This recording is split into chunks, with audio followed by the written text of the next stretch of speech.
This video will be a basic introduction to the Reconstruction of Religious Thought in Islam by Allama Iqbal, an early 1900s Islamic philosopher of the Indian subcontinent. In this book, Iqbal is trying to, reconstruct religious thought in Islam. He's trying to rediscover, rearticulate Islam as an empirical tradition. Empirical means he thinks Islam gets knowledge from experience. He thinks that's how we're supposed to get knowledge. And Iqbal draws from two great empirical traditions and the interpretation of them in order to rediscover the original great empirical tradition, which was Islam. And the two traditions he draws from and tries to integrate in order to rediscover Islam, again, to rearticulate, reconstruct religious thought in Islam. Again, these two traditions he draws from are modern science and religious mysticism. He thinks if you put together the insights of religious mysticism, especially Sufism, and the insights of modern science, you find not only is there quite a bit of compatibility, but also, when you put them together, you've actually just rediscovered the original Quranic way of thinking about reality and about knowledge. Iqbal says knowledge derives from experience plus interpretation, and he says religious experience is a perfectly legitimate place to start in order to get knowledge. You're not limited to sensory experience. You can start with religious experience and interpret that to get knowledge. And in fact, the ultimate interpretation of sensory experience would also require that insight into the ultimate non-physical nature of reality, which religion teaches. And the idea is to, by reconsidering religious thought by means of drawing from empirical patterns of thought, we might discover hitherto unsuspected mutual harmonies. Hitherto unsuspected mutual harmonies between science and religion. I'm drawing that from the preface to the book. Hitherto unsuspected mutual harmonies. So Iqbal will tell us religious experience is a form of human experience, and so it's a possible source of knowledge. Now, this requires us to think about what knowledge actually is. So chapter 1 of the Reconstruction is an analysis of knowledge. So one definition of knowledge we get from the text is this fairly simple formula. Evidence plus interpretation equals knowledge. And Iqbal suggests there are two branches of knowledge and two varieties of experience on which they are based. Scientific knowledge comes from interpreting sensory experience, and religious knowledge comes from interpreting religious experience. One of Iqbal's remarks is very succinct, and he says, the facts of religious experience are facts among other facts of human experience, and in the capacity of yielding knowledge by interpretation, one fact is as good as another. Knowledge comes from interpreting experience. Sensory experience interpreted gives us scientific theory. Religious experience interpreted gives us religious knowledge. And these are both legitimate areas of human experience, and these are both legitimate sources of knowledge. In another passage of the text, he gives us this other definition of knowledge. Knowledge is sense perception elaborated by understanding. And what he's really talking about here is our understanding of the physical world, our perception of the physical world, as enlightened by a higher understanding, a religious understanding. It's not just the experience plus interpretation formula applied merely to the sensory side of experience. This is a description of a higher form of knowledge when we take religious experience and sensory experience and integrate them. The ultimate goal of knowledge is to understand that which we experience with our five senses in the light of religious insight. The ultimate goal of knowledge is understanding the physical world as a creation and a revelation of God. Knowledge is sense perception elaborated by understanding. Knowledge is what happens when we take the insights of that science which investigates the physical world and realize that this world is a revelation of the God who created it. And Iqbal quotes from the Quran, saying that it shows that this is just what God wants us to do. Of course, this connects to the traditions to integrate, which is the whole point of the Reconstruction. Modern science focuses on sensory experience. Religious mysticism focuses on religious experience. Both can be justified on empirical grounds, and they can be integrated and reconciled, and they need each other. God has taught us to look for knowledge of Him, where science is now seeking knowledge, our sensory experience of the physical world.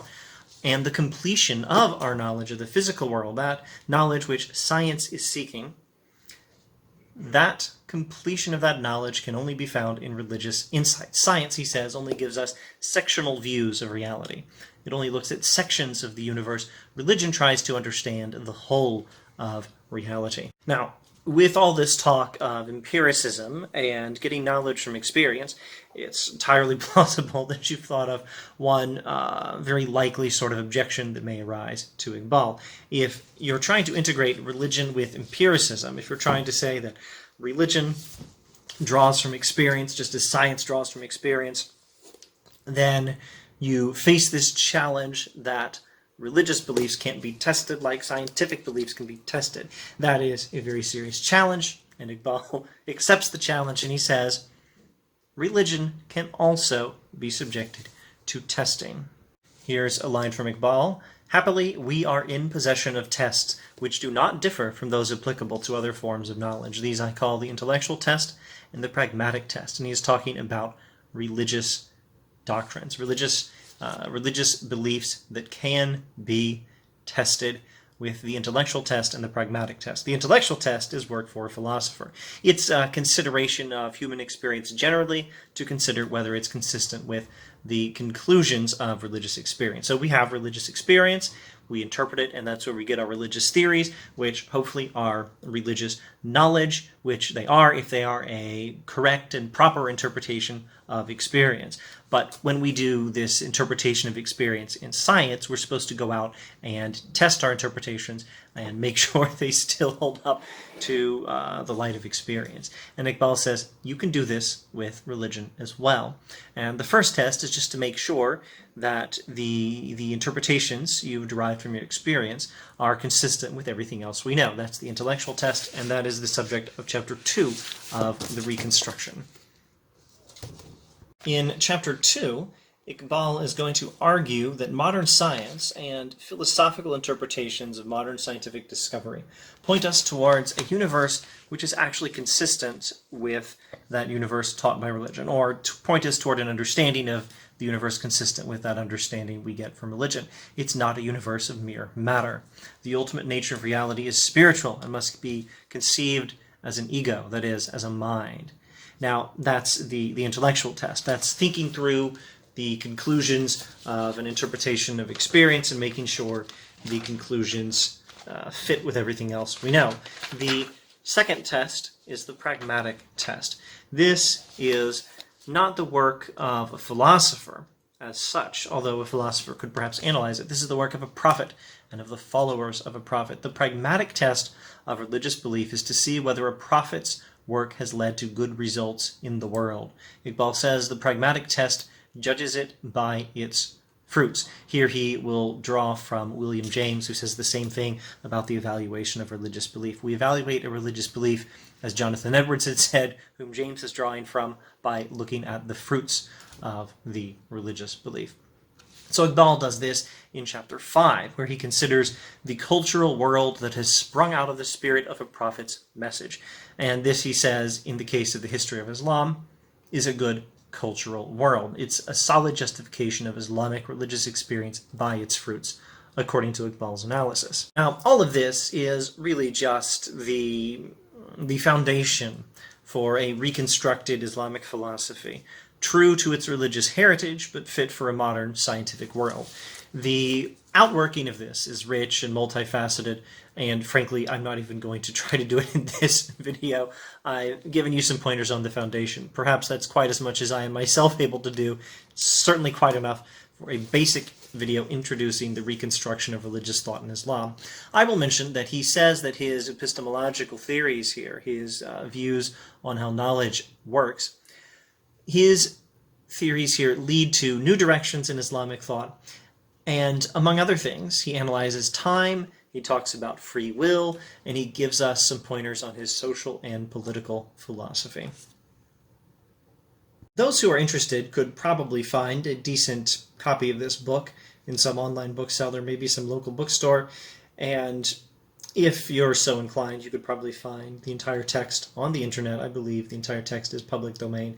And in fact, the original was written in English, so there's no translation copyright issues for those who read English and are interested in this. I would suggest if if you have any interest in Iqbal and are not interested in reading the entire book, which is somewhat challenging, that you consider reading the preface and then probably chapter 1, and then see how you feel after that. Not everyone has to read 100% of every book, although it's good to read 100% of a book. And some people do need to read 100% of this book, and I hope some of you do. And I hope whatever books you're reading 100% of at least some of them. Books are good. Go out and read good books.